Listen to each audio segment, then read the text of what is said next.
નમસ્કાર દર્શક મિત્રો, अब तक સ્પેશિયલમાં આપનું સ્વાગત છે। વિશ્વમાં હાહાકાર મચાવી રહેલા કોરોના વાયરસને અટકાવવા કેન્દ્ર સરકાર દ્વારા દેશવ્યાપી લોકડાઉન કરાયું છે। મેડિકલ ઇમરજન્સી જેવા લોકડાઉનના સમયમાં તબીબો સહિતનો મેડિકલ સ્ટાફ ખડેપગે કાર્યરત છે। મહામારીના આવા મુશ્કેલીભર્યા સમયમાં પણ પોતાની ચિંતા કર્યા વગર દર્દી નારાયણની સેવા માટે કાર્યરત ડોક્ટરો પર જોઈએ અમારો વિશેષ અહેવાલ। તાવ, શરદી, ઉધરસ, શ્વાસ લેવામાં તકલીફ જેવા લક્ષણો ધરાવતા કોરોના વાયરસના કારણે આ પ્રકારના રોગોની સારવાર કરતા ફિઝિશિયન ડોક્ટરોની કામગીરી મહત્વપૂર્ણ ગણાય છે। ડાયાબિટીસ, બીપી, થાઇરોઇડ જેવા દર્દોથી પીડાતા દર્દીઓની સારવાર લાંબા સમય સુધી ચાલતી હોય છે। આવા રોગના દર્દીઓની રોગપ્રતિકારક શક્તિ ઓછી થઈ જતી હોય તેમને કોરોના વાયરસના કહેરમાં સાવચેત રહેવાની ખાસ જરૂર હોય છે। સૌરાષ્ટ્ર કચ્છના પ્રથમ એન્ડોક્રાઇનોલોજિસ્ટ એવા ડોક્ટર નિલેશ દેત્રોજાએ अब तक સાથે ખાસ મુલાકાત કરીને તેમના દર્દીની વર્તમાન અને ભવિષ્યની સ્થિતિ અંગેની વિગતો આપી હતી। અમારું જે વર્ક છે, હું બેઝિકલી એન્ડોક્રાઇનોલોજિસ્ટ છું, એટલે અમારે મોટાભાગે ડાયાબિટીસ અને થાઇરોઇડ આ બે જાતના પેશન્ટ સૌથી વધારે હોય છે।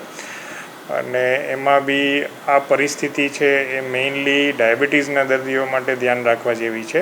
થાઇરોઇડના દર્દીઓ અથવા તો બીજા કોઈ પણ પ્રકારના હોર્મોન્સના પ્રોબ્લેમ ધરાવતા દર્દીઓને આ પરિસ્થિતિથી કોઈ જાતની કંઈ ફરક નથી પડતો। એમને ઇન્ફેક્શન થવાનું કોઈ વધારે રિસ્ક બિલકુલ નથી। ડાયાબિટીસના દર્દીઓમાં બી જે લોકોને ડાયાબિટીસ કંટ્રોલ નથી અથવા જે લોકોને સાથે બીજી તકલીફ છે, જેમ કે કિડનીનો પ્રોબ્લેમ હોવો, હાર્ટનો પ્રોબ્લેમ હોય, વજન બહુ વધારે હોય, એજ ઉંમર છે 60ની ઉપર હોય, તો આવા દર્દીઓને ડાયાબિટીસને લીધે અથવા તો ડાયાબિટીસ કંટ્રોલ ન હોવાને લીધે ઇન્ફેક્શનની થોડી રિસ્ક વધારે હોય છે।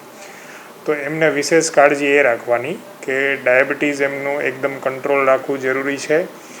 અને પ્લસ બીજું જે આપણે બધાને પ્રિકોશન્સની જે એડવાઇસ કરીએ છીએ કે એ લોકો ઘરમાં રહે, બહાર ન જાય, તો એ યુનિવર્સલ પ્રિકોશન્સનું ખાસ આ લોકોએ ખૂબ ધ્યાન રાખવું જરૂરી છે। તો ગભરાવાની બિલકુલ જરૂર નથી, પણ ડાયાબિટીસને કંટ્રોલ રાખતું રહેવું। તમે જે બી ડૉક્ટરની દવાઓ લેતા હો એમની દવાઓ નિયમિત ચાલુ રાખવી, પ્લસ ડાયાબિટીસનું ચેકઅપ તમારું જે તમને ડૉક્ટરે એડવાઇસ કરેલી હોય એ પ્રમાણે સમયાંતરે કરતું રહેવું। અને તમારે એટલીસ્ટ જો તમારું શુગર કંટ્રોલ હોય, તમને કોઈ તકલીફ ન હોય, તો આવી પરિસ્થિતિમાં ડૉક્ટરને બતાવવા માટે રૂબરૂ ન જઈ અને એમને ફોન પર વાતચીત કરી અથવા તો વોટ્સએપમાં તમારા રિપોર્ટ્સ મોકલી અને એમની એડવાઇસ લઈ લેવી, જેથી કરીને દવાના ડોઝ અથવા તો જે દર્દીઓ ઇન્સ્યુલિન લેતા હોય એમના ડોઝમાં કંઈ ફેરફાર કરવો હોય તો એ થઈ શકે। અત્યારે અમે અમારા મોટાભાગના દર્દીઓને આ રીતે જ એડવાઇસ કરીએ છીએ। થાઇરોઇડના દર્દી હોય તો એ લોકો થાઇરોઇડના રિપોર્ટ કરાવી અમને વોટ્સએપ કરી દે, ફોન કરી દે, એટલે ફોન પર એમને ડોઝમાં ફેરફાર કરાવી દઈએ।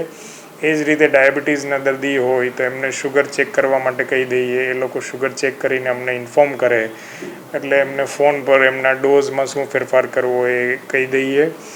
જે લોકોને થોડી વધારે તકલીફ હોય કે જે ફોન પર એડવાઇસ આપવી પેશન્ટને જોયા વગર પોસિબલ ન હોય, એવા લોકોને જ અત્યારે અમે ક્લિનિક પર બોલાવીએ છીએ।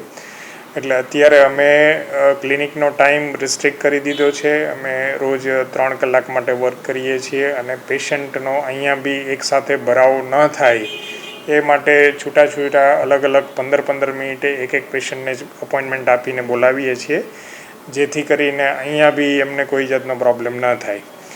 સાથે સાથે અમે પેશન્ટને એડવાઇસ આપીએ છીએ કે જ્યારે અહીંયા આવે ત્યારે બી માસ્ક પહેરીને આવે અને પાછું અમને બતાવીને જાય ઘરે, એટલે ઘરે જઈને પાછું એ લોકો પ્રોપર હેન્ડ વોશ કરી લઈએ, નાહી લઈએ, એના કપડાં બદલાવી લઈએ, જેથી કરીને હોસ્પિટલમાં આવવાથી બી એમને ઇન્ફેક્શનનો ભય ન રહે।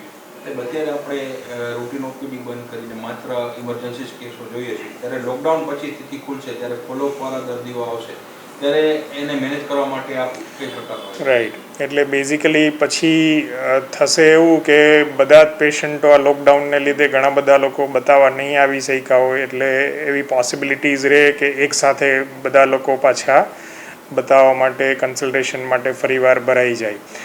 તો આવી પરિસ્થિતિમાં બી પછી લોકડાઉન, કેમ કે આપણને બધાને ખબર છે કે આ પ્રોબ્લેમ હજી 15 દિવસમાં બી સોલ્વ થાય એવો નથી. એને કંટ્રોલ થતાં અથવા તો નાબૂદ થતાં ઘણો બધો વધારે સમય લાગી શકે એમ છે. એટલે લોકડાઉન ખતમ થયા પછી બી આપણે કાળજી તો ઘણા મહિનાઓ સુધી બધાએ રાખવી જ પડશે. એટલે પછી બી આપણે એવી તૈયારી રાખવી પડશે કે દર્દીઓ બતાવવા આવે તો એકસાથે વધારે ના આવે. અમે ઓછા દર્દીઓ જ જોશું. અલગ અલગ મેં જેમ કીધું એ પ્રમાણે થોડા અંતરે જ પેશન્ટને બોલાવીએ, જેથી કરીને અહીંયા વેઇટિંગ પીરિયડમાં લોકો એકસાથે કોન્ટેક્ટમાં ના આવે. અને પ્લસ પછી બી અમે વધારે પડતા દર્દીઓને બને ત્યાં સુધી ફોન પર જ એડવાઇસ આપી અને કંટ્રોલ કરી અને જેમ બને એમ એમનો ફોલોઅપ પીરિયડ આપણે વધારી શકીએ એવા પ્રયત્ન કરતા રહીશું. એટલે મારા ખ્યાલ મુજબ આ પ્રકારની કાળજી આપણે 15 દિવસ માટે નહીં પણ એટલીસ્ટ હજી મિનિમમ 6 months તો રાખવી જ પડશે. એટલે લોકડાઉન પૂરો થઈ ગયા પછી બધા હરે ફરે અને એકસાથે આવી જાય એવું પોસિબલ નહીં થાય. કેમ કે આપણે જોઈએ છીએ કે ઘણા કન્ટ્રીમાં કંટ્રોલ આવ્યા પછી બી ફરીવાર કેસો દેખાવા માંડ્યા છે. એટલે આ વાયરસ થોડા દિવસોમાં સાવ જતો રહીએ અને આપણે બધું ભૂલીને પાછું પહેલાંની જેમ રાબેતા મુજબ જીવન જીવવા માંડીએ એવું પોસિબલ નથી. એટલે પછી બી લોકડાઉન પછી બી ઘણા મહિનાઓ આપણે ઓવરક્રાઉડિંગ ન થાય એની ખાસ તકેદારી રાખવી પડશે. સાહેબ, અત્યારે આપણે થોડોક રિલેક્સેશનનો સમય મળ્યો છે તો એનો સદુપયોગ કેવી રીતે કરો? હા, એટલે એ બી ખૂબ જરૂરી છે. બધા જ લોકો અત્યારે ઘરે છે તો આ સમયે બે વસ્તુ ખાસ કરીને મારા પેશન્ટ માટે, ડાયાબિટીસના દર્દીઓ માટે હું એડવાઇસ કરીશ. એક તો તમારું જે ડાયટનું કંટ્રોલ છે એમાં કોઈ જાતનું ફેરફાર ન થાય એ જળવાઈ રહીએ એ ખૂબ જરૂરી છે. એક હિસાબે થોડો પેશન્ટને ફાયદો બી થયો છે કે બહાર ન જવાને લીધે અથવા તો અમુક વસ્તુઓ રેગ્યુલરલી ન મળવાને લીધે એ લોકોનો ડાયટ ઓટોમેટિકલી કંટ્રોલ થઈ ગયો છે. નહીં તો બહાર ફ્રિકવન્ટલી જમવા જવાતું હોય, લગ્ન પ્રસંગે જવાતું હોય તો એ બધું બંધ થઈ ગયું છે. એટલે ઘણા લોકોને ઉલટાનો ફાયદો થયો છે. એટલે તમારા ડાયટને કંટ્રોલ રાખવું ખૂબ જરૂરી છે. પ્લસ એક્સરસાઇઝ ભલે આપણે બહાર ન જઈએ પણ ઘરમાં રહીને યોગા છે, એરોબિક્સ છે અથવા બીજી ફ્લોર એક્સરસાઇઝ છે જે આપણે ડેફિનેટલી કરી શકીએ. અને દરેક વ્યક્તિએ એટલીસ્ટ રોજની કલાક એક્સરસાઇઝ, ડાયાબિટીસ હોય કે ન હોય, કોઈ પણ સામાન્ય વ્યક્તિને બી 1 કલાકનું યોગા અથવા બીજી કોઈ પણ પ્રકારની એક્સરસાઇઝ જે આપણે ઘરે કરી શકીએ એ જરૂર કરવી જોઈએ. બીજું, તમારા શોખ પ્રમાણે અથવા તો તમારી આદત પ્રમાણે તમે રીડિંગ કરો, ટીવીમાં થોડો સમય કાઢો, તમારા બાળકો સાથે, ફેમિલી સાથે ઇન્ડોર ગેમ્સ રમો, સમય પસાર કરો. કેમ કે આવો સમય જનરલી આપણી બિઝી લાઈફમાં આપણને મળતો નથી હોતો. તો એનો ઉલટાનો આપણે સદુપયોગ કરી અને રિલેક્સ થવાના પ્રયત્નો કરવા જોઈએ. આપનું પણ શેડ્યુલ બીજી રહેતું છે, એમાં આપને પણ થોડોક રિલેક્સેશનનો સમય મળ્યો છે, તો આપ કેવી રીતે કરો?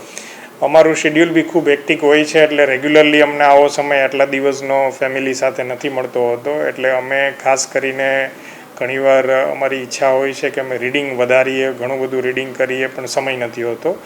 તો આ સમયમાં અમે એ વસ્તુ મેક્સિમમ કરીએ છીએ કે રોજનું 3 થી 4 કલાકનું રીડિંગ કરી અને એ જે વસ્તુઓ અમારાથી નથી થઈ શકી વચ્ચે એ આ સમયનો સદુપયોગ કરીને કરીએ છીએ. બાકી અમે થોડું પેશન્ટ્સ જોઈએ છીએ, ફોન પર પેશન્ટને આપણે કન્સલ્ટેશન આપીએ છીએ. એટલે પ્રોપરલી સારી રીતે સમય પસાર થઈ જાય છે વિથ ફેમિલી. એટલે એ પ્રોબ્લેમ નથી. લોકડાઉન વચ્ચે પણ કોરોનાના કેસોની સંખ્યામાં સતત વધારો થઈ રહ્યો છે. ત્યારે ફિઝિશિયન ડોક્ટરોની કામગીરી મહત્વપૂર્ણ બની જવા પામી છે. પરંતુ વધારે પડતા દર્દીઓ એકઠા થવાથી કોરોના વાયરસ ફેલાવાની સંભાવના હોય ત્યારે રાજકોટના જાણીતા ફિઝિશિયન ડોક્ટર રાજેશ તેલીએ પોતાની નિયમિત ઓપીડીને મર્યાદિત કરીને ઇમરજન્સી કેસો સુધી સીમિત રાખી છે. ડોક્ટર તેલીએ અબ તકને આપેલી ખાસ મુલાકાતમાં તેમની વર્તમાન અને ભવિષ્યની કામગીરી અંગેની વિગતો આપી હતી. મારી કામગીરીમાં સામાન્ય રીતે ફિઝિશિયન તરીકે અમે જુદા જુદા લગભગ બધી મેડિકલ બીમારીઓની સારવાર કરતા હોઈએ છીએ. પણ કોરોના અને લોકડાઉન પછી મોટાભાગની મેડિકલ બીમારીઓ જેવી કે બ્લડ પ્રેશર, ડાયાબિટીસ, આ બધા દર્દીઓ જેને નિયમિત ફોલોઅપમાં આવવાનું હતું એ બધા દર્દીઓને મોટે ભાગે ટેલિફોનિક ગાઈડન્સ અને ઇન્ટરનેટથી માર્ગદર્શન આપવાનું ચાલુ કર્યું છે.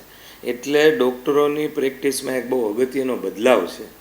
અને વર્તમાન સંજોગોને કારણે મેડિકલ કાઉન્સિલે પણ આને કાયદાકીય સ્વરૂપ અમુક માર્ગદર્શક રૂપરેખા સાથે આપેલ છે. એટલે જેને અનુસરીને મારા જેટલા બ્લડ પ્રેશર ડાયાબિટીસના દર્દીઓ છે એ બધાને હું વોટ્સએપના માધ્યમથી અને ટેલિફોનથી માર્ગદર્શન આપી અને એ કોશિશ કરું છું કે બને ત્યાં સુધી દર્દીઓએ ઘરની બહાર કે હોસ્પિટલ કે ડૉક્ટર સુધી ન જવું પડે. કારણ કે આમ જુઓ તો ડાયાબિટીસ, બ્લડ પ્રેશર, હૃદયરોગ, જેને ફેફસાનો રોગ છે, એ બધા હાઈ રિસ્ક કેટેગરીમાં છે કે આવા લોકોને જો કોરોનાનો ચેપ લાગે તો એને માટે જોખમ ખૂબ જ વધારે હોય છે. એટલે પહેલી વહેલી પ્રેક્ટિસનો બદલાવ એ આવ્યો કે આવા બધા દર્દીઓને હું ફોન અને સોશિયલ મીડિયાના માધ્યમથી બને ત્યાં સુધી માર્ગદર્શન આપી અને એમને બહાર ન નીકળવું પડે એવી કોશિશ કરું છું. કોરોના વાયરસ જે રીતે ફેલાઈ રહ્યો છે તો એના માટે બચવા માટે જે સરકારે પગલાં લીધા છે એ આપના મત મુજબ શું ગણી શકાય?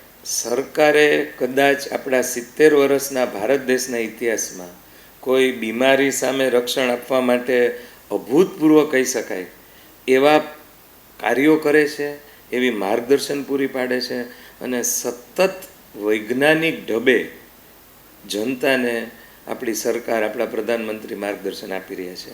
એટલે મારી દ્રષ્ટિએ આ અભૂતપૂર્વ આયોજન છે આપણી સરકારનું, આપણા આરોગ્ય તંત્રનું. તમે મને એ કહો કે ભારત દેશમાં એવું કોઈ વિચાર્યું હતું કે તમે કોઈને ફોન કરો કે મને તાવ, શરદી, ઉધરસ છે અને આરોગ્ય કર્મચારી તમારા સુધી પહોંચી શકે? આવી અદ્ભુત આયોજન કર્યું છે. હવે જરૂર છે જનતાએ પોતાની જવાબદારી સમજવાની. તકલીફ એ છે કે અત્યારના સમયમાં હજી આપણને બહારથી ફેલાવો એટલો દેખાતો નથી, એટલે ખાસી એવી જનતા બેદરકાર છે. તમે અત્યારે પણ બહાર નીકળશો, હું આપણા માધ્યમથી બધાને વિનંતી કરવા માગું છું, અમારા ઘર પાસે કબૂતરને ચણ નાખવા માટે આજની તારીખે 40થી 50 લોકો આવે છે. એટલે કબૂતરને ચણ ન નાખવું એવું નથી કહેતો, પણ રહેણાંક વિસ્તારમાં આ રીતે બહાર નીકળવું એ અતિશય જોખમી છે. એટલે સરકારનું જે આયોજન છે, જે માર્ગદર્શન છે, એનો ચુસ્તપણે અમલ કરવો એ આપણા સૌની ફરજ છે. નહીંતર આ કોરોના જે રીતે અત્યારે ફેલાઈ રહ્યો છે, આવનારો સમય આપણા માટે બહુ ગંભીર હશે. સાહેબ, જે આપણી પાસે પેશન્ટ આવતા હોય છે એમાં કોરોનાનો ચેપ કોઈને હોય આપણે ખ્યાલ હોતો નથી, તો આપ કઈ પ્રકારની કેર રાખીને એની ટ્રીટમેન્ટ કરતા હોય? સૌથી અગત્યની વસ્તુ એ છે કે જે દર્દીને તાવ, શરદી, ઉધરસ છે, હવેનો આવનારો સમય આપણે એમ જ માનવાનું છે કે એને કોરોના છે એમ સમજીને જ સાવચેતી લેવાની છે. અમને જે ICMR અને ગાઈડલાઇન્સ મળી છે એ પ્રમાણે N94 અને ટ્રિપલ લેયર માસ્ક, હમણાં જ મારો આઉટડોર પૂરો થયો, નહીંતર હું ગ્લોવ્સ અને જે N95 માસ્ક છે એની સાથે દર્દીની જે સાવચેતી છે એ લઈ અને નિદાન કરું છું. આ પહેલી વસ્તુ. બીજી વસ્તુ કે અત્યારના દરેક શરદી ઉધરસવાળા દર્દીને પોતાને શંકા છે કે મને કોરોના છે કે નહીં. હવે આ સંજોગો ડૉક્ટર માટે બહુ અઘરા છે કે બહારથી માત્ર દર્દીની શારીરિક તપાસ ઉપરથી છે એમ કેવું અઘરું છે અને નથી કેમ એવું અઘરું છે. એટલે અત્યારે જે આપણી સરકારની અને ICMRની જે માર્ગદર્શક રૂપરેખા છે કે વધારે ને વધારે સસ્પેક્ટ કરવા અને વધારે ટેસ્ટ કરવા. એટલે હું મોટાભાગના દર્દીઓને જ્યારે મને એપોઇન્ટમેન્ટ માટે ફોન આવે છે ત્યારે પહેલાં પૂછી લઉં છું કે ભાઈ તમારી ફરિયાદો કઈ કઈ છે, અને જો તાવ, શરદી, ઉધરસ, ગળું દુખતું હોય કે શ્વાસની તકલીફ હોય તો સીધા રાજકોટમાં 2 જગ્યા છે, એક સિવિલ હોસ્પિટલ અને એક ક્રાઇસ્ટ હોસ્પિટલ, કે જ્યાં આનું નિદાન શક્ય છે. આજે મારી પાસે આવનાર દર્દી મને જો શંકા જશે તો મારે ત્યાં જ મોકલવાના છે. તો હું એ લોકોને સીધું માર્ગદર્શન આપું છું. એના 2 ફાયદા છે.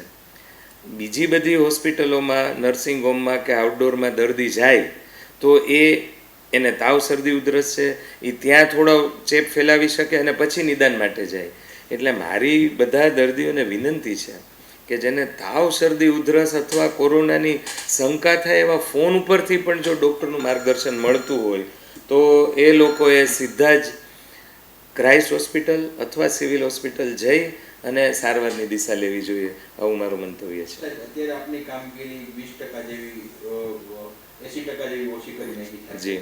તો જ્યારે લોકડાઉન ખુલશે ત્યારે રેગ્યુલર પેશન્ટ ફોલોઅપ માટે આવશે, તો એના માટે આપ શું આયોજન કર્યું? એના માટે મેં આપને જણાવ્યું કે મારી આખી કોમ્પ્યુટરાઇઝ પ્રેક્ટિસ છે, મારા બધા પેશન્ટનો ડેટા મારી પાસે છે. એટલે અને મારી જે અત્યારની પ્રેક્ટિસ છે મારી સિનિયોરિટી સાથે, એમાં આઉટડોર પ્રેક્ટિસ જ છે. એટલે એમના ડેટા પ્રમાણે એમને કઈ પ્રાયોરિટી પ્રમાણે વહેલી એપોઇન્ટમેન્ટ આપવી કે થોડા દિવસ પછીની આપવી, એ પ્રમાણે ગાઈડ કરી અને થોડા ડૉક્ટર મિત્રોને, મારા આસિસ્ટન્ટ ડૉક્ટરને સાથે રાખી અને લોકડાઉન ખુલશે એટલે થોડો ઓવરટાઈમ તો કરવાનો જ છે, કારણ કે એ અમારી ફરજનો ભાગ બને છે. એટલે અને ઈશ્વરે શક્તિ આપે ને, અત્યારે 80% આરામ કરીએ છીએ તો ત્યારે 50% વધારે કામ કરવાની ઈશ્વર શક્તિ આપશે. સાહેબ, અત્યારે આપણે રિલેક્સેશનનો થોડો ટાઈમ મળ્યો છે, જી. તો એ ટાઈમ આપ કેવી રીતે સ્પેર કરો? રિલેક્સેશનના ટાઈમમાં હું 3 વસ્તુ કરું છું. એક, મારા કુટુંબ સાથે ટાઈમ વધારે ગાળું છું, મારા માતુશ્રી સાથે, મારા પત્ની, બાળકો તો મોટા છે અને ડૉક્ટર છે એટલે એ લોકો પણ કામમાં જ પરોવાયેલા છે. બીજો, હું સંગીતમાં મારો ધ્યાન કેન્દ્રિત કરું છું, કારણ કે સંગીત મારો શોખ છે, ગાવું એ મારો શોખ છે, એટલે ગાઉં છું. અને ફેસબુકના માધ્યમથી બધા મિત્રો સાથે ઇન્ટરેક્ટ કરી અને ગીતો પણ એ લોકોને સંભળાવું છું. અને ત્રીજું, આધ્યાત્મિક અને વૈજ્ઞાનિક વાંચન. આ રીતે જે સ્પેર ટાઈમ છે, એટલે આ બધી વસ્તુ એટલી બધી જરૂરી છે કે સમય ક્યાં પસાર થઈ જાય છે ખબર નથી પડતી. દર્દીને ગંભીર પ્રકારની બીમારીમાં ક્રિટિકલ કેર નિષ્ણાંત ડોક્ટરો આખરી આશાનું કિરણ મનાય છે, જેમાં સામાન્ય સ્થિતિમાં પણ ક્રિટિકલ કેર નિષ્ણાંતની કામગીરી પણ અતિ મહત્વપૂર્ણ રહે છે. કોરોના વાયરસના કહેરના હાલના સમયમાં ક્રિટિકલ કેર નિષ્ણાંતની કામગીરી બેવડાઈ જાય છે. રાજકોટની જાણીતી લેન્ડમાર્ક હોસ્પિટલના ક્રિટિકલ કેર નિષ્ણાંત ડોક્ટર ભાવિન ગોરની કામગીરીમાં પણ ભારે વધારો થવા પામ્યો છે. ડોક્ટર ગોરે અબતક સાથેની મુલાકાતમાં તેમના ક્ષેત્રની વર્તમાન અને લોકડાઉન બાદ ઊભી થનારી સ્થિતિ અંગે વિગતો આપી હતી. અમારી કામગીરીમાં અત્યારે મુખ્ય ફેરફાર એ છે કે કોઈ પણ ન્યુમોનિયાના કેસીસ કે જે બે ફેફસાને અફેક્ટ કરે છે, એટલે કે બાયોલેટરલ ન્યુમોનિયા છે, એને અમારે કોરોના છે એવું ગણીને જ ચાલવાનું છે.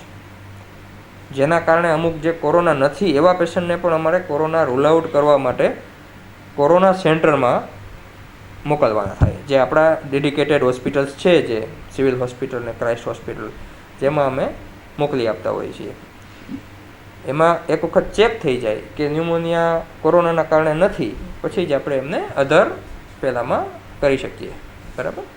સાહેબ, અત્યારે જે લોકડાઉનની સ્થિતિ છે, મોટાભાગની ઇમરજન્સી સેવા મોટાભાગની હોસ્પિટલો માત્ર ઇમરજન્સી સેવાઓ ચાલુ છે, તો આપણે કઈ પ્રકારની સ્થિતિ છે? અમે પણ ઇમરજન્સી કેસીસ જ એક્સેપ્ટ કરીએ છીએ અત્યારે. સપોઝ વેન્ટિલેટરવાળા પેશન્ટ છે, આઈસીયુમાં એડમિટ કરવા પડે એવા પેશન્ટ છે, એવા પેશન્ટને અમે રિફ્યુઝ કરી શકતા નથી, જે અમે રૂટીન કેસીસ તરીકે ટ્રીટ કરીએ છીએ. સસ્પેક્ટેડ પેશન્ટને અમે એ રૂટીન પેશન્ટના કોન્ટેક્ટમાં આવવા દેતા નથી. અને અમે પણ એવા પ્રિકોશન્સ રાખીએ છીએ કે જેથી અમારાથી પણ ઇન્ફેક્શન એ લોકોને ટ્રાન્સમિટ ન થાય. રૂટીન ઓપીડી જે હોય છે, લાઈક જે મંથલી 2 મંથલી બતાવવા માટે આવતા હોય છે, ડાયાબિટીસના રેગ્યુલર પેશન્ટ છે, એને અમે ટેલિફોનિકલી મેનેજ કરીએ છીએ.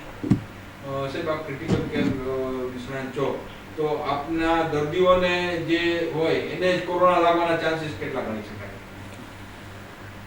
આમ જોવા જઈએ તો અમારા જે ક્રિટિકલ પેશન્ટો હોય એમાંથી મોર દેન 50% પેશન્ટ ઇમ્યુનો કોમ્પ્રોમાઇઝડ હોય છે. લાઈક એમની રોગપ્રતિકારક શક્તિ ઓછી હોય. કોઈને એડવાન્સ ડાયાબિટીસ છે, કોઈ કેમોથેરાપી પેશન્ટ છે, તો કોઈ એલ્ડરલી પેશન્ટ છે, એક્સ્ટ્રીમલી એલ્ડરલી પેશન્ટ છે. તો આવા પેશન્ટની સાથે એકાદું પણ જો આવું ઇન્ફેક્ટેડ પેશન્ટ આવે તો અમારા બીજા પેશન્ટોને પણ ઇન્ફેક્શન થવાના ચાન્સીસ પૂરેપૂરા હોય છે. કારણ કે ક્રિટિકલ પેશન્ટ ઓલવેઝ રોગપ્રતિકારક શક્તિ ઓછી જ રહેવાની છે.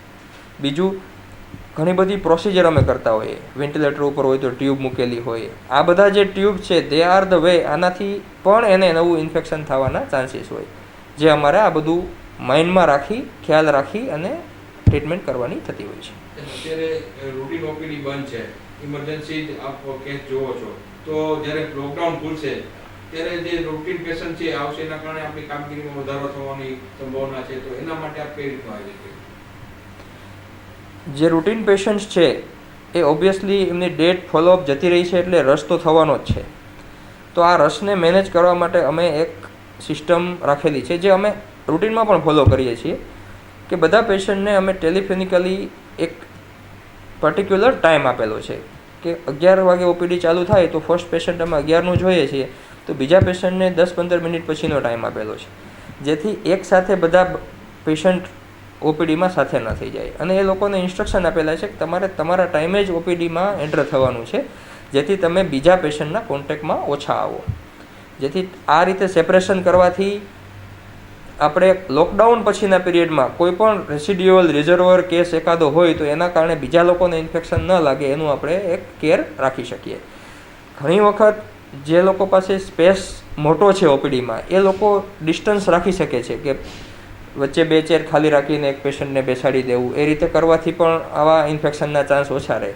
પણ ઘણી વખત વધારે પેશન્ટનો રશ જ્યારે થશે ત્યારે ઓપીડી વેઇટિંગ એરિયા કન્જેસ્ટેડ થવાના ચાન્સીસ પૂરેપૂરા છે. સાહેબ, અત્યારે આપણે થોડોક રિલેક્સેશનનો ટાઈમ મળ્યો હોય તો એ રિલેક્સેશનના ટાઈમમાં આપ શું કરો? આમ તો અમારે ઇમરજન્સી બ્રાન્ચવાળાને રિલેક્સેશન બહુ મળ્યું જ નથી, પણ જે થોડો ઘણો ઓપીડી ઓછી થવાના કારણે જે રિલેક્સેશન છે એમાં અત્યારે અમે સ્ટાફ, અમારો જે રૂટીન નર્સિંગ સ્ટાફ છે, અમારા જે ડૉક્ટર્સ છે એનો ટ્રેનિંગ ચાલુ કરીએ છીએ કે જેથી આવા સસ્પેક્ટેડ પેશન્ટમાં કઈ રીતે આપણે બેટર વેથી ટ્રીટ કરી શકીએ, કઈ રીતે આપણા પર્સનલ પ્રોટેક્શન કઈ રીતે લેવું એ અમે સ્ટાફને એજ્યુકેટ કરીએ છીએ ડેઇલી બેઝિસ ઉપર. એની મોક ડ્રીલ પણ કરીએ છીએ. માનો કે સસ્પેક્ટેડ પેશન્ટ આવ્યું તો કઈ રીતે બિહેવ કરશું, કઈ રીતે આપણે પ્રોટેક્શન રાખશું. સેકન્ડ થિંગ, અમારા જે પેશન્ટો છે અમુક એને બી અમે જે રિસ્ક પેશન્ટ છે, કોઈ પેશન્ટ સ્ટીરોઇડ ઉપર છે તો અમે એમને એજ્યુકેટ કરીએ છીએ કે તમારે બને ત્યાં સુધી ઘરની બહાર નીકળવું નહીં અથવા તો બીજા કોઈ પેશન્ટના કોન્ટેક્ટમાં આવવું નહીં. અને થર્ડ, જ્યારે થોડો ટાઈમ એક્સ્ટ્રા મળે છે તો અમે થોડું અમારું રીડિંગ કરીએ છીએ કે જે અત્યારે કોરોના વિશે જે કંઈ પણ ઇનિશિયલ રિસર્ચ ચાલે છે, કઈ મેડિસિન્સ આમાં ઇફેક્ટિવ છે, કોઈ સ્ટડીઝ એવા છે, કોઈ ઇન્વેસ્ટિગેશન્સ નવા આવ્યા છે, તો એના વિશે અમે અમારી ઇન્ફોર્મેશન અને અમારું નોલેજ થોડું અપડેટ કરીએ છીએ. સાહેબ, અત્યારે સામાન્ય લોકોમાં બધામાં કોરોના લાગી જવાનો, ચેપ લાગવાનો ભય હોય છે, તો આપણા ફેમિલીમાં પણ એવો ભય હોય કે આપ ક્રિટિકલ કામ કરો છો તો આપણા ફેમિલીમાં કોઈ ટેન્શન કે ચિંતા હોય એવું બને? ફેમિલીને બહુ ટેન્શન અને ચિંતા નથી. એનું કારણ એ છે કે આની પહેલાં પણ ઘણા બધા ઇન્ફેક્શિયસ ડિસીઝ જે આવા કન્ટાજિયસ એટલે કે ચેપી છે એની સાથે અમે કામ કરી જ ચૂક્યા છીએ. ફોર એક્ઝામ્પલ 7-8 વર્ષ પહેલાં જ્યારે આપણે સ્વાઇન ફ્લૂના કેસીસ એટલા ચાલુ થયા તો ત્યારે પણ આ ઇન્ફેક્શનનું રિસ્ક મારામાં અને મારાથી મારા ફેમિલી મેમ્બરમાં લાગવાનું હતું જ. એ અત્યારે બી છે, ત્યારે બી હતું. મારા વાઈફ બી ડૉક્ટર છે એટલે થોડું અમારા માટે એટલું અન્ડરસ્ટેન્ડિંગ ઇઝી છે કે વી કેન નોટ રન અવે. આપણે આ વસ્તુ બંધ કરીને અહીંથી ભાગી શકતા નથી. અને આવું ન કરીએ તો અમારો સ્ટાફ પણ એન્કરેજ થાય. આજે સપોઝ હું મારું ફૂલ પ્રોટેક્શન લઉં છું, N95 પહેરું છું અને પર્સનલ પ્રોટેક્ટિવ કિટ પહેરું છું અને મારા સ્ટાફને હું સાદો માસ્ક આપું તો મારો સ્ટાફ ડિસ્કરેજ થાય કે સાહેબ પોતાનું ધ્યાન રાખે છે અને અમારું ધ્યાન રાખતા નથી. એટલે મારા ફેમિલી મેમ્બરને પણ એ જ રીતે સમજાવું છું કે ઇન્ફેક્શન આપણે પ્રિકોશન્સ લઈએ અને તેમ છતાં ઇન્ફેક્શન થવાનું હોય તો એને આપણે રોકી શકતા નથી. કારણ કે આ રેસ્પિરેટરી ઇન્ફેક્શન છે. રેસ્પિરેટરી ઇન્ફેક્શનને આપણે 100% એવોઇડ કરી શકતા નથી. ધેર આર ચાન્સીસ, પણ we are taking precautions for that. હજુ સુધી કોઈ સિમ્ટમ્સ કે લક્ષણો અમારા ફેમિલી મેમ્બરમાં કોઈ દેખાયેલા નથી, ત્યાં સુધી કાંઈ ચિંતાની વાત નથી. કોરોનાના રાજકોટમાં નોંધાયેલા કેસોમાંથી એક દર્દીને રાજકોટની ગિરિરાજ હોસ્પિટલમાં સારવાર આપવામાં આવી હતી. આ દર્દીને યોગ્ય સારવાર અપાતા તે કોરોના મુક્ત થયો છે. આ દર્દીની સારવાર કરનારા ડોક્ટર મયંક ઠક્કરે અબતકને મુલાકાત આપીને તેમના ક્ષેત્રની હાલની અને લોકડાઉન બાદની સ્થિતિ અંગે વિગતો આપી હતી. સાહેબ, અત્યારે ભારતભરમાં કોરોના વાયરસનો કેર મચી રહ્યો છે અને ઉપરાંત એને રોકવા માટે સરકારે લોકડાઉન પણ કરેલું છે. એટલે આપની ક્રિટિકલ કેર નિષ્ણાત તરીકે આપની કામગીરીમાં શું ફેરફાર આવશે? અત્યારે અમારી કામગીરીમાં બહુ ફરક નથી પડ્યો. હા, જવાબદારી વધી છે આજે એવા રોગને ટ્રીટ કરવાની કે જેની સમજણ હજી લોકોમાં ઓછી છે, ડૉક્ટરોમાં બી ઓછી છે. કારણ કે આજે કોરોના વાયરસની ઉંમર જોઈએ તો 3 મહિના, 3.25 મહિના હજી. એટલે આ 3.25 મહિનાના કારણે બરાબર એની જે સમજણ રોગ વિશેની અને સારવાર વિશેની એ ગ્રેજ્યુઅલી બધા જ ડેવલપ કરી રહ્યા છીએ, શીખી રહ્યા છીએ. તો એ કરવા માટે, સમજણ ડેવલપ કરવા માટે અમે આજે વર્લ્ડના ડૉક્ટરો સાથે, યુએસએના અને યુકેના ડૉક્ટરો સાથે ટચમાં હોઈએ છીએ, ડિસ્કસ કરીએ છીએ એ લોકોના ટ્રીટમેન્ટ એક્સપિરિયન્સ, અમારા ટ્રીટમેન્ટ એક્સપિરિયન્સ આ શેર કરી અને એક સમજણ ડેવલપ કરીએ છીએ અને એક ગાઈડલાઈન બનાવવાની કોશિશ કરીએ છીએ. તો આ રીતને થોડું વર્ક વધ્યું છે, જવાબદારી વધી છે. સાહેબ એક અત્યારે આપણે જે કામગીરી છે એમાં રૂટીન ફોલોઅપ વાળા પેશન્ટ છે એને આપણે કેવી રીતે સારવાર આપી છીએ અને ઇમરજન્સી પેશન્ટ હોય એને કેવી રીતે સારવાર આપી છીએ? અત્યારે અમે અમારા રિસેપ્શન સ્ટાફને ટ્રેન કર્યા છે અને નર્સિંગ સ્ટાફ અને મેડિકલ સ્ટાફને ટ્રેન કર્યા છીએ. સૌથી પહેલાં જ્યારે એપોઇન્ટમેન્ટ માટે ફોન આવે છે તો રિસેપ્શન સ્ટાફ અમને પૂછે છે કે તમારે કોઈ કમ્પ્લેન છે કે નહીં. હાઇપરટેન્શન, ડાયાબિટીસ, હૃદયરોગના પેશન્ટોને જે એમ કહે છે કે મારે ત્યાં કોઈ કમ્પ્લેન નથી, અથવા એમ કહે છે કે મારું સુગર જરાક વધારે ઓછું છે, અથવા હું ઘરે બીપીમાં આપ્યું ને જરાક માઇનર ફેરફાર છે, તો એવા લોકોના ફોન અમને ડૉક્ટરને ટ્રાન્સફર કરે છે અને અમે એને ફોન ઉપર જ સલાહ આપીએ છીએ કે બીપીની કે હૃદયની કે ડાયાબિટીસની દવામાં આટલો માઇનર ફેરફાર કરી નાખો, ફરી પાછું 2-3 દિવસે બીપી ચેક કરી લ્યો અથવા 10 દિવસે સુગર ચેક કરી લ્યો અને ફરી પાછું અમને ફોન કરજો. એટલે જે રેગ્યુલર ફોલોઅપવાળા પેશન્ટ છે જેને કમ્પ્લેન મિનિમમ છે અથવા નથી એને નથી બોલાવતા. બીજા પ્રકારના પેશન્ટ છે કે જેને કમ્પ્લેનો છે એને કોવિડને લગતી કમ્પ્લેનો ન હોય તો આવા પેશન્ટોને અમે એપોઇન્ટમેન્ટ આપીને બોલાવીએ છીએ. 2 પેશન્ટ વચ્ચે 10 મિનિટનો અંતર રાખીએ છીએ જેથી ઓપીડીમાં ક્રાઉડ ભેગા ન થાય. હવે જ્યારે આ પેશન્ટો હોસ્પિટલમાં આવે છે ત્યારે સૌથી પહેલાં પેરામેડિકલ સ્ટાફ અને મેડિકલ સ્ટાફ એનું સ્ક્રીનિંગ કરે છે. એક કોવિડ રિસ્ક સ્કોર કહેવાય છે. એ સ્કોરથી એ લોકો જુએ છે કે આમને કોવિડ હોવાની શક્યતા મિનિમમ છે ને એને ઓપીડીમાં એલાઉ કરે છે, અમને મળાવે છે.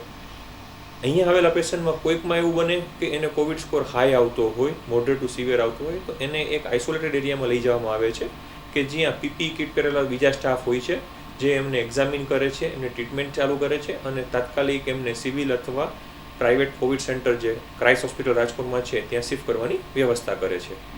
સાહેબ અત્યારે જે લોકડાઉનના કારણે આપણે જે ફોલોઅપવાળા દર્દી છે એને આપણે પોસ્ટપોન કરી છે, જ્યારે લોકડાઉન ખુલશે ત્યારે એ દર્દીઓનો ઘસારો થવાની સંભાવના છે, એને પહોંચી પડવા માટે આપણે શું આવે? આ વસ્તુ અમારા દિમાગમાં આવેલી જ હતી. એટલે અમે અત્યારે 4 ડૉક્ટરો છીએ. તો અમે આજે એવું ડિસ્ટ્રીબ્યુટ કરેલું કે આજે ઇન્ડોર વ્યવસ્થામાં, દાખલ વ્યવસ્થામાં 1 થી 2 જણા રહેશે અને 2 જણા ફૂલ ટાઈમ ઓપીડી કરશે. અને ઓપીડીનો ટાઈમ જે અમારો 11 થી 1નો છે એ અમે પ્લાન કરીએ છીએ કે 10 થી 2નો કરીએ અને સાંજના બીજે 5 થી 7નો છે એ 4:30 થી લઈ અને 8:30 સુધીનો કરીએ. આ રીતનું અમારે 15 દિવસથી મહિનો ચલાવવું પડશે જેથી કરીને જે પેશન્ટોને પોસ્ટપોન કર્યા છે 1-1.5 મહિના માટે એ બધાને એકોમોડેટ કરી શકીએ. આઈએમએના વાઇસ પ્રેસિડેન્ટ પણ છો, તો અત્યારે આપની સરકારી તંત્ર સાથે લાયઝની કામગીરી કઈ પ્રકારની હોય છે? અત્યારે અમે રેગ્યુલર કલેક્ટર સાથે મિટિંગ કરીએ છીએ અને વીકમાં 1 થી 2 વાર હેલ્થ ડિપાર્ટમેન્ટ ગાંધીનગરથી જયંતિ રવિ મેડમ અને ઘણીવાર વિજયભાઈ અને નીતિનભાઈ સાથે વિડીયો કોન્ફરન્સની મિટિંગો થતી હોય છે, જેની અંદર જે પ્રમાણે કેસીસ વધતા જાય છે એ પ્રમાણેની ગાઈડલાઈનો બનતી રહેતી હોય છે. એમાં અમારા સુઝાવો આપતા હોઈએ છીએ, એ લોકોને બી ઘણી વસ્તુઓ અમારી સાથે ચર્ચા કરતા હોય છે. ઘણી ગાઈડલાઈન ગાંધીનગર બની હોય એની અમને જાણ કરતા હોય છે, જે અમે અહીંયા ડૉક્ટરો પાસે ઇમ્પ્લિમેન્ટ કરાવતા હોઈએ છીએ. તો આ પ્રકારની મિટિંગ ચાલુ રહેતી હોય છે જેથી કરીને ગાઈડલાઈન સરસ રીતે બને અને એ ગાઈડલાઈનનું ઇમ્પ્લિમેન્ટેશન જે બની ગઈ છે એનું સ્મૂથ રીતે થાય એ માટે લાયઝનિંગ થતું હોય છે. આ સિવાયના લાયઝનિંગમાં પીપીઈ કિટ, સેનિટાઈઝર, જે ફ્રન્ટલાઇન વર્કર કહેવાય, ડૉક્ટર અને પેરામેડિકલ સ્ટાફ કે જેમને આજે આ રોગ સામે લડવામાં પોતાના જાનનું જોખમ છે, એ લોકોની સેફટી માટેની જે જરૂરિયાતો છે એનું અમે વ્યાજબી ભાવે ઉત્પાદન કરવાની કોશિશ કરીએ છીએ. એના માટેના વેન્ડરો હાયર કરીને એ કરીએ છીએ અને એ અમારા ડૉક્ટરો અને પેરામેડિકલ સ્ટાફ સુધી પહોંચાડીએ છીએ. સાહેબ અત્યારે જે કોરોનાનો એક કહેર લોકોમાં ફેલાયેલો છે, ડર ફેલાયેલો છે, તો લોકોને આપ શું સલાહ આપશો? અત્યારે આપણે લોકડાઉનના સ્થિતિમાં છીએ અને લોકો અત્યારે વોટ્સએપ અને માહિતી, કારણ કે ફ્રી છે, ઘરે બેઠા છે એટલે એટલું બધું મળે છે, એમાં તમે લોકો જોઈ જ રહ્યા છો કે લોકડાઉનનો આપણને ફાયદો થઈ રહ્યો છે કમ્પેર ટુ બાકીના કન્ટ્રી. હું એ જ સલાહ આપીશ કે ધીરજ સાથે. મેં ઘણી બધી જગ્યાએ સાંભળ્યું છે કે લોકોને ધીરજ ખૂટવા માંડી છે ઘરમાં રહીને. એમને સલાહ આપીશ કે ધીરજ ન ખૂટાડો, થોડો સમય હજી ઘરે રહ્યો, સેફ રહ્યો. તમે બહાર નીકળશો ક્યાંકથી કોરોના લઈ અને બીજાને આપશો તો આજે ઘરમાં રહેવાથી તમે સેફ રહેશો. અને આજે તમારી ઇમરજન્સી માટે અમે ડૉક્ટરો હાજર છીએ, હોસ્પિટલમાં છીએ, તમારી ઇમરજન્સી સાચવી આપીએ છીએ, તો અમને અહીંયા કામ કરવા દો અને તમે ઘરમાં રહી અને સમાજને બચાવો. તમારી જાતને નહીં, સમાજને બચાવશો તમે ઘરમાં રહેશો તો. સ્ટે હોમ અને સ્ટે સેફ, એ જ મારો મેસેજ છે. સાહેબ, આપણે ફોલોઅપના દર્દીઓ ઓછા આવવાના કારણે આપણે થોડોક રિલેક્સેશનનો ટાઈમ મળે છે, તો એનો સદુપયોગ કેવી રીતે કરો છો? અત્યારે અમને મેં તમને સમજાવ્યું હમણાં કે અમે દર 10 થી 15 મિનિટ એક પેશન્ટને બોલાવીએ છીએ, એટલે આમ આખો દિવસ એમાં જતો જ રહીએ છીએ અમારો. પહેલાં અમે 50 પેશન્ટ જોતા હતા, એની જગ્યાએ અત્યારે 15 પેશન્ટ જોઈએ છીએ. પણ વચ્ચેનો ટાઈમ મળે છે અમને, 5-7 મિનિટનો ટાઈમ મળતો હોય, ઘણીવાર 10 મિનિટનો ટાઈમ મળે ડિપેન્ડિંગ ઓન પેશન્ટની સિચ્યુએશન પ્રમાણે. તો ત્યારે અમે અમારા ફ્રેન્ડ સાથે મેં આગળ જે વાત કરી એમ બરાબર, કે જે લોકો અત્યારે યુકેમાં છે અને યુએસએમાં છે એ લોકોની સાથે ચેટથી વાત કરીએ છીએ, ઘણીવાર વિડીયો કોલ કરીએ છીએ, વોટ્સએપ કોલ કરીએ છીએ, અને એ લોકોના જે વેબિનાર્સ હોય એ જે રેકોર્ડ કરીને રાખીએ છીએ એ સાંભળતા હોઈએ છીએ. આ દ્વારા અમારા નોલેજમાં વધારો કરતા હોઈએ છીએ અને એ લોકો સાથે ડિસ્કસ કરી અને મેં જેમને આગળ સમજાવ્યું એમ કે કોવિડના ટ્રીટમેન્ટ માટેની આગળની ગાઈડલાઇન કેવી હોઈ શકે, ડિસીઝમાં કેટલો ફેરફાર આવી રહ્યો છે, એ પ્રમાણે શું શું સારવારો યુઝ થઈ શકે, એ બધા નોલેજ અપડેટ કરી અને એ તૈયાર કરીએ છીએ. અને ઘણીવાર એ જ્ઞાન અમે પાછા અમારા નીચેના ડૉક્ટરોને અને મેડિકલ ઓફિસરોને આપતા હોઈએ છીએ. સાહેબ, અત્યારે કોરોનાનું સામાન્ય લોકોમાં ડર છે, તો આપના પરિવારમાંથી પણ એવી ચિંતા થતી છે કે આપ સતત આવા પેશન્ટો સાથે ડીલિંગ કરતા હોય તો આપના પરિવારમાંથી કેવી લાગણી હોય? એક લાગણી શરૂઆતના દિવસોમાં ચર્ચાઓ થઈ હતી, જ્યારે લોકડાઉન શરૂ થયું અને કોવિડના પેશન્ટ આવવાના શરૂ થયા ત્યારે એક બીક હતી અને એક કહેવાય ને કે સાહસય હતું. એ લોકો સાથે અમે વાત કરતા હતા ત્યારે અમને બીકે લાગતી હતી કે અમે એમને આપશું, પણ સામે એક સાહસની વસ્તુ એ હતી કે આજે અમને એક નવા રોગ વિશે સમજવાની, એને ટ્રીટ કરવાની ઓપોર્ચ્યુનિટી મળી છે અને આજે કોઈને કંઈક સારું આપવાની એક તક મળી છે. તો એ તકે ઝડપવી હતી, પણ સાચું કહું બેકગ્રાઉન્ડમાં બીકે હતી જ કે આજે એ તક લેવા જતાં અમને કદાચ કોરોના ન લાગે અને અમે અમારા ફેમિલી મેમ્બરને ન આપી દઈએ, જેના માટે અમે શરૂઆતના દિવસોથી જ અમારું પ્રોટેક્શન કઈ રીતે રાખવું એના માટેના પીપીઈ કિટ, માસ્ક, સેનિટાઈઝર આ બધાની પ્રોપર ટ્રેનિંગ વારંવાર લીધી અને એને યુઝ કરતા શીખ્યા. ઘરેથી હોસ્પિટલથી જ્યારે ઘરે જઈએ ત્યારે ઘરે જવામાં શું તકેદારી રાખવી એ આખી અમે ડેવલપ કરી અને એ અમે 100% ફોલો કરવાની કોશિશ કરીએ છીએ, જેથી કરીને અમે કોરોનાને ઘરે ન લઈ જઈએ. અને આ બધું એ લોકોએ સમજ્યા જોયા ત્યાં પછી એ લોકોને ડર નથી અને હવે તો 28 દિવસ જેવું થઈ ગયું છે એટલે એ લોકોને હવે કોઈ ચિંતા દેખાતી નથી. સમગ્ર ભારતમાં જ્યારે લોકડાઉન છે ત્યારે લોકોને 21 દિવસનો સમય ઘરમાં કઈ રીતે પસાર કરવો તે પ્રશ્ન મૂંઝવી રહ્યો છે. આ તકે વિવિધ ક્ષેત્રની અગ્રણીઓએ આ સમય કઈ રીતે પસાર કરી શકાય તેનું શ્રેષ્ઠ ઉદાહરણ પૂરું પાડ્યું છે. તો જોઈએ આ અંગેનો અમારો વિશેષ અહેવાલ. વિશ્વભરમાં કોરોનાનો કહેર છે ત્યારે ભારતમાં લોકડાઉન કરવામાં આવ્યું છે. ત્યારે હોલી સેન્ટ સ્કૂલના વાઇસ પ્રિન્સિપાલ અને યંગ ઇન્ડિયા રાજકોટના ચેરપર્સન નમ્રતા ભટ્ટ સાથે વાતચીત કરવામાં આવી હતી. આ તકે તેઓએ જણાવ્યું હતું કે હાલના સમયમાં લોકોની સેવા કરવી અત્યંત જરૂરી છે, જે કાર્ય જે પૂર્ણતઃ કરી રહ્યા છે, અને તેઓએ યંગ ઇન્ડિયા ગ્રુપ વિશે માહિતી પણ આપી હતી. ઓનેસ્ટલી સ્પીકિંગ આ એક અનફોર્ચ્યુનેટ અનપ્રિડિક્ટેબલ સિચ્યુએશન આવી ગઈ છે ઇન્ડિયામાં, કે જેના કારણે આપણે લોકો બધા લોકડાઉનની સિચ્યુએશન અનુભવીએ છીએ. પણ જેની અંદર વાયઆઈ રાજકોટના ચેરમેન તરીકે આપણી જે જવાબદારીઓ છે એ તો આપણે નિભાવવાની હોય જ છે. એટલે એની અંદર અમે એટલી બધી આગળ આવીને એગ્રેસિવલી એક્ટિવિટીઓ કરીએ છીએ ફોર ધ સોસાયટી, કે જેની અંદર ઓનેસ્ટલી સ્પીકિંગ મારો ઓલમોસ્ટ આખો દિવસ એમાં જતો હોય છે. અને અમે ખાલી સોસાયટી માટે નહીં, પણ જે બી વાયઆઈ રાજકોટના મેમ્બર્સ છે, ફેમિલી મેમ્બર્સ છે અને એમના ફેમિલી ફ્રેન્ડ્સ છે, એમના માટે ઘણી બધી પ્રવૃત્તિઓનો આયોજન કરીએ છીએ. જેમ કે ઝૂમ કેમેરા ઉપર અમે લોકો કેમ્પે ચર્ચા કરીને એક પ્રોગ્રામ કરીએ છીએ, જેની અંદર everybody comes together on one platform અને એ લોકો ડિસ્કશન કરે એમના ડિફરન્ટ, કારણ કે વાયઆઈ એક એવી સંસ્થા છે, ઓર્ગેનાઇઝેશન છે જેની અંદર અલગ અલગ ક્ષેત્રના એન્ટરપ્રેન્યોર્સ સાથે જોડાયા છે.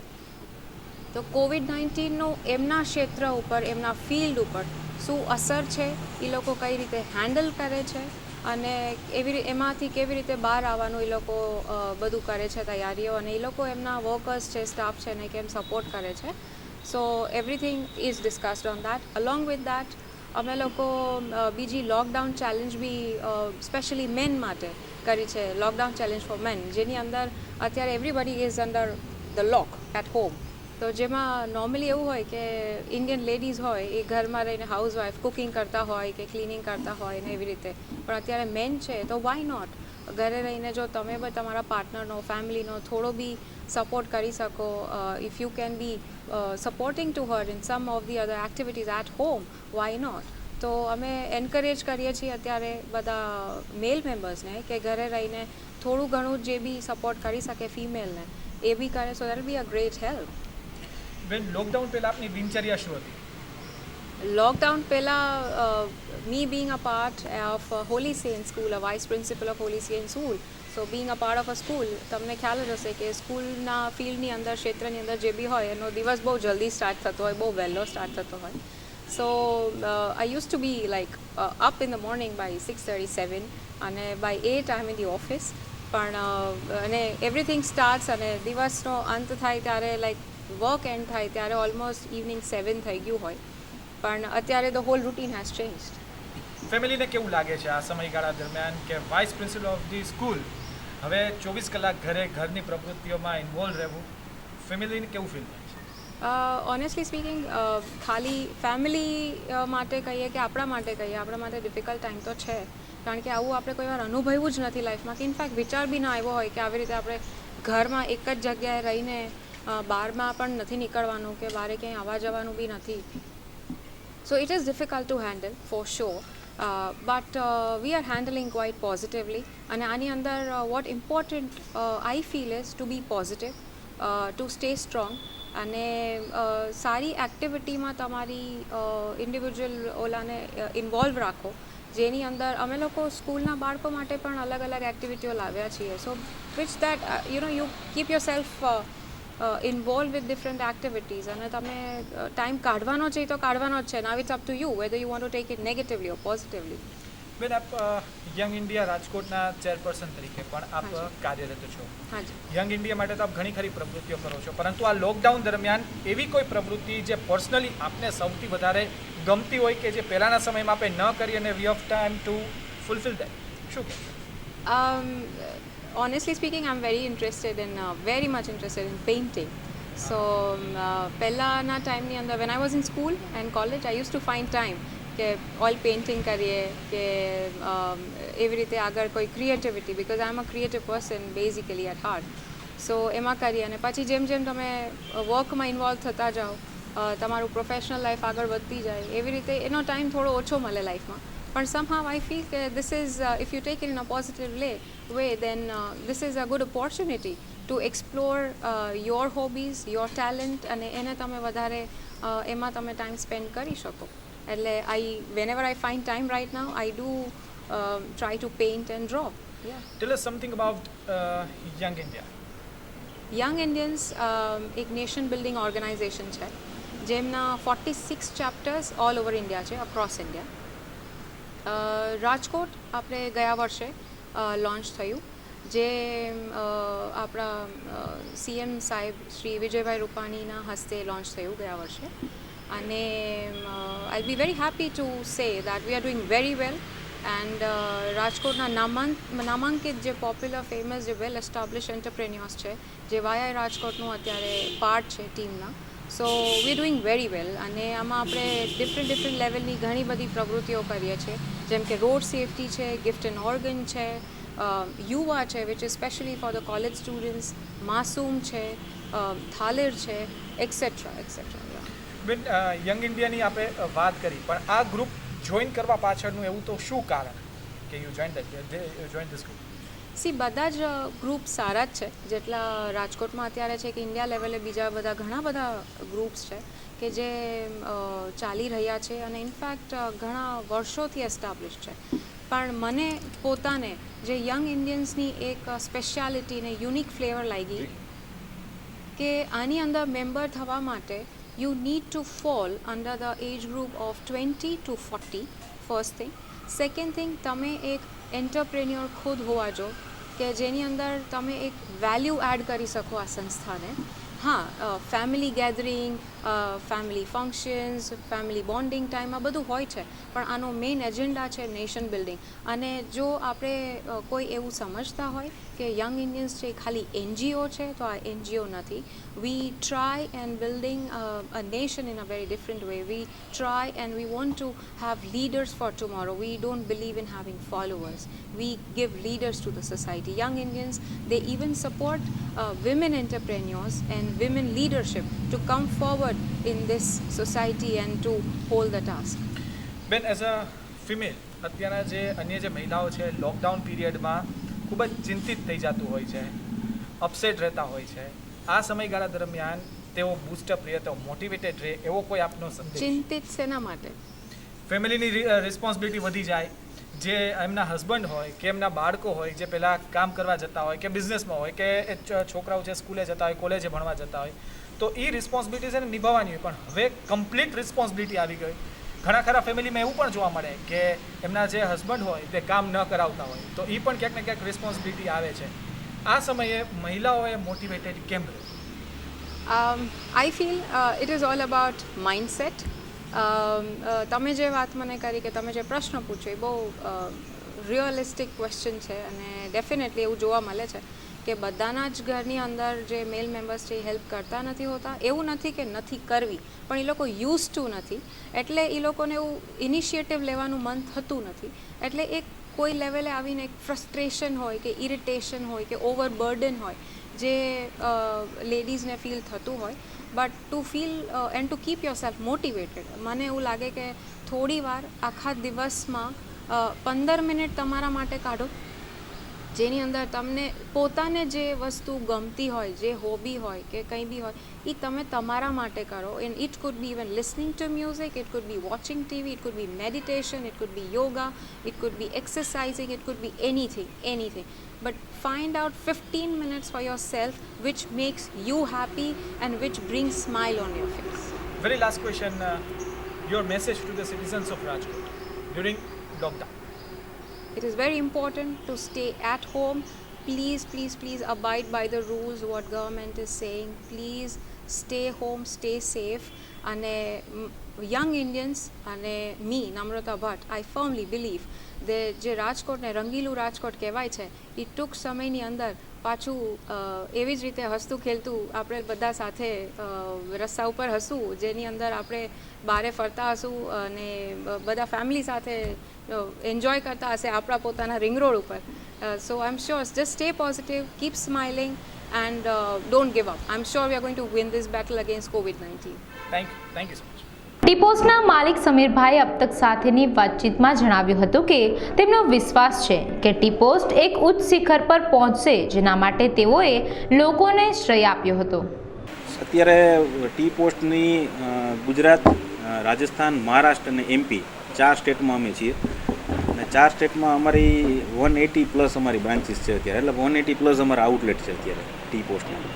સમીરભાઈ, ઘણા ખરા ક્ષેત્રો છે બિઝનેસ કરવા માટે, ઉદ્યોગ સ્થાપિત કરવા માટે. ઓકે, ચા વ્યવસાયમાં આવવાનું કારણ તો શું? જનરલી આમ જો તો પહેલાં મારો બિઝનેસ ચા પેકેટ્સનો હતો. પહેલાં મારી પાસે શરૂઆતથી તમને કહું તો મારે ટી ગાર્ડન બી હતો એક આસામમાં, અને પછી અમારું ટી પેકેટ્સ હતું. ટી પેકેટ્સમાંથી હું આ કાફે ચેઇનમાં આવ્યો. પહેલું વહેલું આઉટલેટ મેં રાજકોટથી શરૂઆત કરેલી 2013માં. આત્મીય કોલેજની સામે પહેલું વહેલું મારું આઉટલેટ હતું. બીજું મારું આઉટલેટ રેસકોર્સ, પછી લીમડા ચોક, એવી રીતે અમે વધારતા ગયા. પણ ચામાં મુખ્ય આમાં આવવાનું કારણ એ હતું કે ચામાં કોઈ એવો હેલ્ધી પ્લેયર કે એવી કોઈ ઓર્ગેનાઇઝ કેટલી નહોતી, કે ઓર્ગેનાઇઝ કોઈ એવી ચેઇન નથી, જે તે ટાઈમે નહોતી. કોફી આપણા ઓલ ઓવર ઇન્ડિયામાં જુઓ તો 10 to 15% કોફીનું અત્યારે ચલણ છે. મેક્સિમમ આપણા કન્ટ્રીમાં ચા પીવાય છે, પણ ચામાં કોઈ ઓર્ગેનાઇઝ પ્લેયર અત્યાર સુધી હતું નહીં. અને ખાસ કરીને જ્યારે આપણા ગુજરાત, સૌરાષ્ટ્ર કે હું રાજકોટની વાત કરું તો આપણા ઘરના કોઈ લેડીઝ છે કે આપણા મધર છે કે બેન છે કે કોઈ બી છે, એમને પણ બહાર ચા પીવાની ઈચ્છા થાય છે, પણ એ સાદી કીટલી ઉપર જઈ નથી શકતા. તો એ ઘણા બધા પરિબળો હતા કે એના ઉપરથી એક એમ થયું કે આપણે ચાનું કોઈ એક નાનકડું એવું કાફે શરૂઆત કરી, અને ત્યાંથી ધીમે ધીમે અમે 2013થી અમે શરૂઆત કરી, અને આજે અમે 2020માં 180 પ્લસ આઉટલેટ અમે 4 સ્ટેટમાં અત્યારે કામ કરીએ છીએ. અત્યારે ટી પોસ્ટ જ્યારે આપણે શરૂ કરવાનો વિચાર્યું ત્યારે કોઈ જોખમ લાગ્યું હતું, કોઈ સાહસ વૃત્તિ, અને પ્રારંભિક તબક્કામાં કેવો રિસ્પોન્સ રહ્યો? ગમે એ બિઝનેસ શરૂ કરો એટલે એમાં જોખમ તો જોડાયેલું જ છે, અને જોખમ વગર કોઈ બિઝનેસ થતો નથી. તો જોખમ તો હતું જ પહેલેથી, તો એ શરૂઆત કરી હતી. અને પ્રારંભિક તબક્કામાં અમે ફ્રી વાઈફાઈ આપતા હતા, ત્યારે કોઈ એવો વાઈફાઈ કે ઇન્ટરનેટનો ઓલો કોઈ હતો નહીં. ત્યારે લોકોને મજા આવતી કે ભાઈ એક અડધી ચા પીએ છે, અમે 7 રૂપિયાની અડધી ચા હું શરૂઆતમાં વેચતો, ત્યારે એમ કહેતા કે ભાઈ ચા પીએ, ચા સાથે આ લોકો વાઈફાઈ ફ્રી આપે છે, અને અનલિમિટેડ વાઈફાઈ ત્યારે હું એ લોકોને ફ્રી આપતો. અને ઘણા બધા પરિબળો હતા, એમાંથી બહાર નીકળીને અત્યારે અમે કામ કરીએ છીએ. સમીરભાઈ, ટી પોસ્ટની ચા જે લોકોમાં જે ચુસ્કી લગાડી છે, લોકો ટી પોસ્ટની ચા સિવાય બીજી કોઈ ચા હવે પીવાનું પસંદ કરતા નથી, તો ટી પોસ્ટની ચામાં એવી તો શું ખાસિયત છે જે અન્યથી અલગ પડે છે? ચામાં ખાસ આમ જોવો તો અમે છે ને હાઇજેનિસિટી આપીએ છીએ મેક્સિમમ. અમારું મેઇન ટાર્ગેટ હોય છે કે તમે કોઈ બી કિટલી ઉપર ચા પીવો તો તમે હાઇજીનના અમે મેન્ટેન કરીએ છીએ. આમાં ભાઈ પેપર કપમાં ચા આપવી, સારા પેપર કપમાં, અમૂલ ગોલ્ડમાં જ ચા બનાવવી, એવા ઘણા બધા પરિબળો છે. એને હિસાબે લોકોને મજા આવે છે. અને અમે સ્વચ્છતાને અમે પહેલાં આપીએ છીએ. અમારા આઉટલેટમાં અમે સ્વચ્છતા પહેલાં ધ્યાનમાં આપીએ છીએ, એટલે લોકોને મજા આવે છે. અને ટી પોસ્ટ ફૂડ આઇટમ્સ પણ ઘણી ખરી વખત ડિલિવર કરે છે જે ચા પીવા આવતા હોય તે માટે. કયા પ્રકારની ફૂડ આઇટમ્સમાં આપ અત્યારના હાલ છો?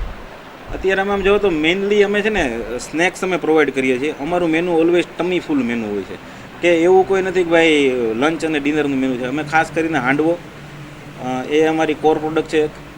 પછી છે સેન્ડવિચીસ છે.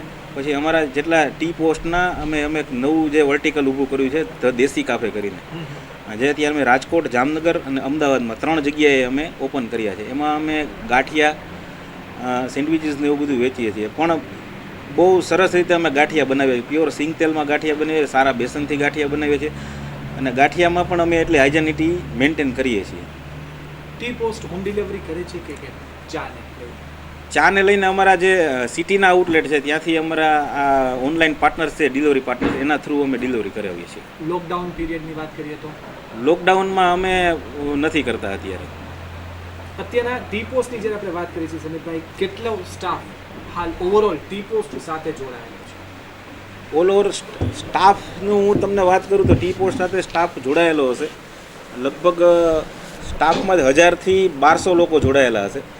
અને 180 આઉટલેટ છે, એટલે તમે જોવો તો કેટલા લોકોની એક ચાના વિચાર ઉપર ચાલે છે કે એક અડધી ચા જ વેચીએ છીએ, બીજું કાંઈ કરતા નથી. પણ એના વિચાર ઉપર 1000થી 1200 લોકોની ખાલી ટી પોસ્ટ સાથે કામ કરે છે, જોડાયેલા છે. પ્લસમાં તમે મારા વેન્ડર, મારા બાયર, એ બધા જુઓ તો અગણિત ચેન છે, એમાં કેટલા લોકો જોડાયેલા છે. સમીરભાઈ, આપે કીધું કે આપની સાથે અત્યારે ડાયરેક્ટલી 1200 લોકો જોડાયેલા છે. એઝ અ ઓનર આપ આ તમામ સ્ટાફને કેવી રીતે આપ એની સાર સંભાળ લ્યો છે? એમાં સવિશ જ્યારે આપણે કોરોનાને લઈને જે લોકડાઉનની સ્થિતિ છે, આ સમયમાં કઈ રીતે તકેદારી આપી? એક તો અમારા જેટલા આઉટલેટ છે એમાં મોસ્ટલી ફ્રેન્ચાઇઝી આઉટલેટ છે, અને પ્લસ અમારા કંપનીના ઓન્ડ આઉટલેટ છે. તો કંપનીના ઓન્ડ આઉટલેટમાં અમે ડાયરેક્ટલી અમારી જે મેનેજમેન્ટની ટીમ છે આખી, એ લોકોનું ડાયરેક્ટ એની સાથે ટીમમાં હોય છે. હું બી ઘણા આઉટલેટના અમારા ક્રૂ મેમ્બર્સ છે, સ્ટોર મેનેજર છે, એની સાથે હું કોન્ટેક્ટમાં આવું છું. અને કાંઈ બી લોકોનો પ્રોબ્લેમ હોય એના ખાવા પીવાનોથી આ માંડીને ડેઇલી રૂટીન ફોનમાં એની સાથે હું કનેક્ટેડ છું. As a honour of T post શું આપ ચા બનાવો છો? 100% ચા ડે 1થી હું બનાવું છું, અને એઝ ઓન ડેટ બી હું મારા કાફે ઉપર હું ચા બનાવું છું. કેવું લાગે? કેમ કે માલિક તરીકે ચા બનાવી કેવું લાગે? ચા આમ જોવો ને તો મારા બ્લડમાં છે, અને ચા બનાવવી અમારા માટે ખુશીની વાત છે અને એક આનંદની વાત છે. એટલે સામે ચાલીને હું ચા બનાવું છું. સમીરભાઈ, હવે ચા બિઝનેસની આપણે જ્યારે વાત કરીએ, આ એક ઉદ્યોગ બની ગયો છે, ઇન્ડસ્ટ્રી છે. જે રીતે કોરોનાને લઈ સમગ્ર વિશ્વમાં જે મહામારી અને લોકડાઉનની સ્થિતિ, અત્યારે તમામ રીતે ધંધા રોજગારો બંધ છે. ચા બિઝનેસને આવનારા સમયમાં કેવી અસર જોવા મળશે?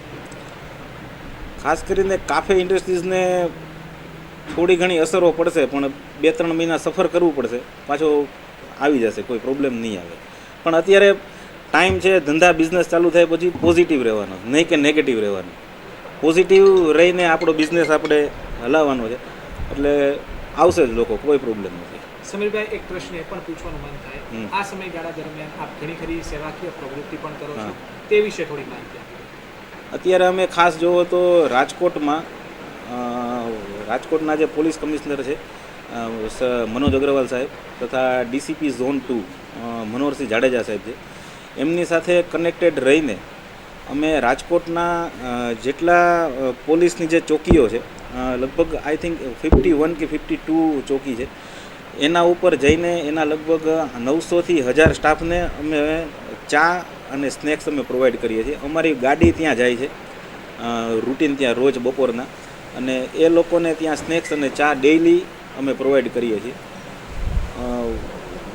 હું પોતે પણ જાઉં છું ત્યાં એ લોકોને પ્રોવાઈડ કરવા, પણ ડેઈલી આવી રીતના અમે કરીએ છીએ રોજે રોજ. સમીરભાઈ, છેલ્લો પ્રશ્ન પૂછવા માંગુ છું. એઝ અ બિઝનેસમેન આપ અન્ય બિઝનેસમેનોને શું અપીલ કરશો, અને આજના સમયમાં રાજકોટની જનતાને આપની અપીલ છે?